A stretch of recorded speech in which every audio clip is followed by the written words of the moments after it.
Hello viewers, আসসালামু আলাইকুম। আশা করি সবাই ভালো আছেন। তো দেখেন, এগুলো কি দেখতেই পাচ্ছেন, এটা হচ্ছে আটার খুমির বা আটার লই বা আটার গুল্লি, যাই বলতে পারেন। আমরা গ্রাম্য ভাষায় আটার খুমির বলি। তো দেখুন, আর এইখানে দেখুন, এটা হচ্ছে সুজির হালুয়া। এই তো বাদাম আছে, তিল, নারকেল সব কিছু আছে। এটা হচ্ছে সুজির হালুয়া, দেখতেই পাচ্ছেন। আর এই তো এটাতে আমি এখন বানাবো। এই দেখেন, আমি বানিয়ে ফেলেছি, দেখেছেন কত সুন্দর। এই তো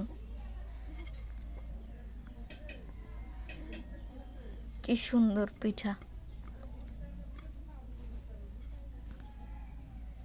তো গাইস, দেখতেই পাচ্ছেন, এটা আমাদের হচ্ছে সুজির হালুয়া।